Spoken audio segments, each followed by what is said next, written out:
buhay po tayo, hanggat sumusunod po tayo sa Diyos, ang salita po ng Panginoon ay atin po ito paulit-ulit na mapapakinggan. Hindi po tayo magsasawa. Bakit? Kasi mga anak tayo ng Diyos. Magulang natin, kahit anong gawin ng magulang ng mga anak, at pag sinabi ng magulang natin, kapag tayo sumusunod sa magulang, walang nagagawa ng anak at susunod at susunod. Bakit? Kasi kapamilya. Amen po? Amen. So, tayo po ay gagakot po tayo sa salita ng Panginoon. Tingin mo na, sorry.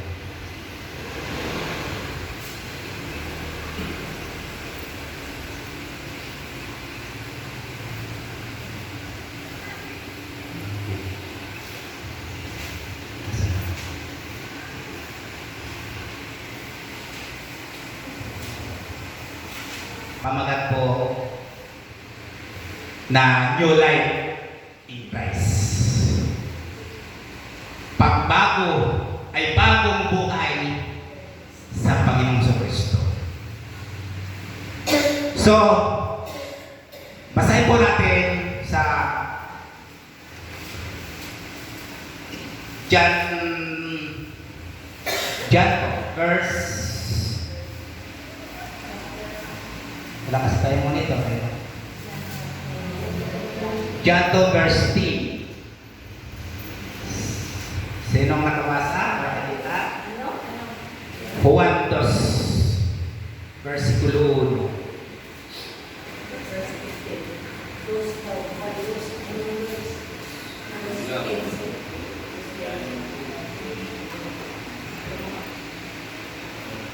Okay, wala pa ako, ha? At na ikatlong araw ay nagkaroon ng isang kasalan sa Kana ng Galilea at naroon ang ina ni Jesus. At tinanyayahan din naman si Jesus at ang kanyang mga alagad sa kasalan. At nang magkakulang ng alak ang ina ni Jesus ay nagsabi sa kanya, wala silang alak.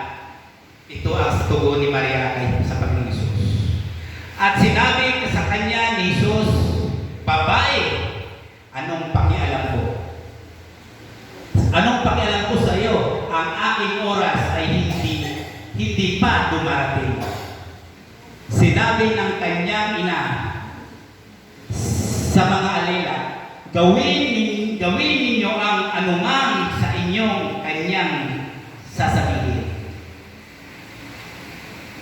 Mayroon ngang Roni anim na tapayang bato na nalalagay sa alinsunod sa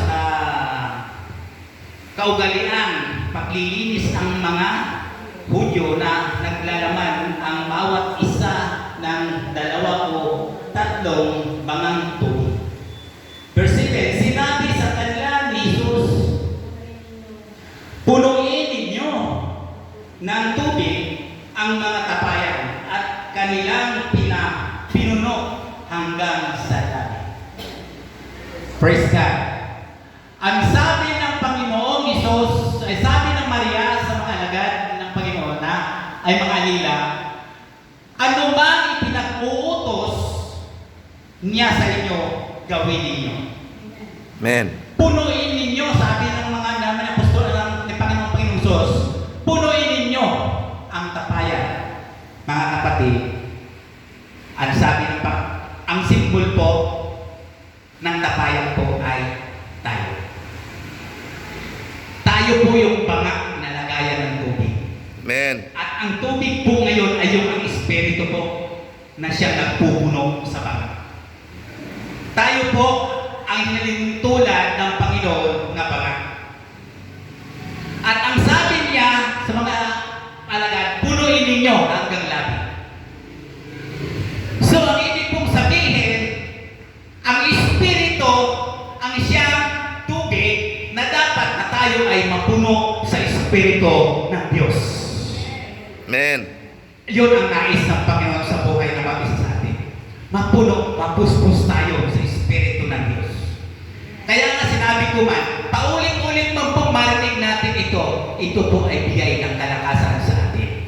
Sapagkat hindi tayo napupuno sa Espiritu ng Diyos. Bakit? Kasi nakagawa tayo ng pagkakamali. Kung tayo'y puno sa Espiritu, walang masamang Espiritu papasok sa katawan ng tao. Sapagkat puno tayo ng Espiritu ng Diyos.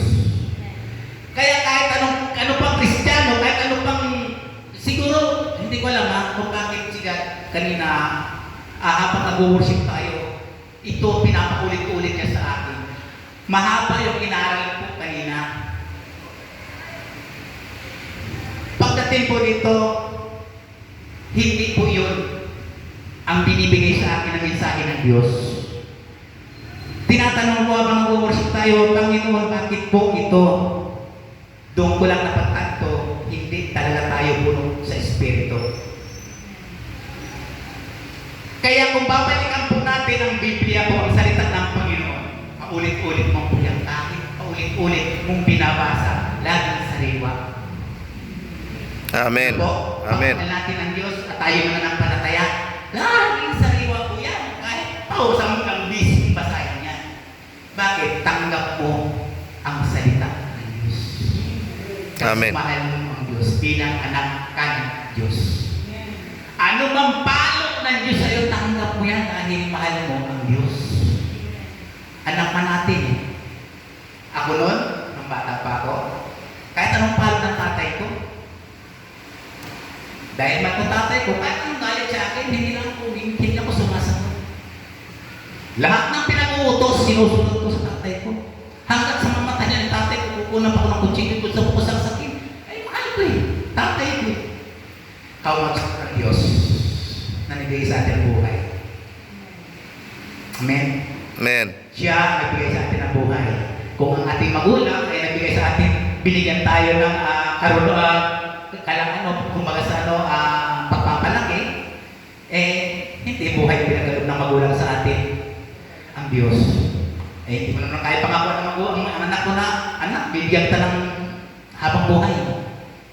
Ayun lang, hanggang pag-aaral, anak, pag-aaralin kita, anak, bibigyan ko maraming pera, account mo, anak, bibigyan ka ng maraming bahay, bibigyan ka maraming sasakyan, hanggang doon ka lang po. Pero buhay na lang hanggang, hindi po nabigay sa anak. Kaya, kung paulit-ulit man natin naririnig po ang salita ng Diyos, at kung mapapapuno tayo sa Espiritu ng Diyos, ngayon pala mga kapatid, huwag kang uuwi na hindi ka puno. Amen. Huwag kang uuwi, hindi ka puno sa Espiritu ng Diyos. Kasi kung uuwi ka na hindi nga kulang, sayang ang punta mo rito. Sayang ang punta natin, sayang ang papagpagal natin. Pwede naman sana tayo mahiga sa bahay, manood kung anong gusto natin gawin. Ngayon, kawag po ang ating pananampalataya kung muli tayo po lagi. Hindi tayo puno sa Espiritu Santo. So, nais ko lang po ito ipatuto sa inyo dahil kung paano po o binago ng Panginoon bago ito ipagpapatuloy. Kung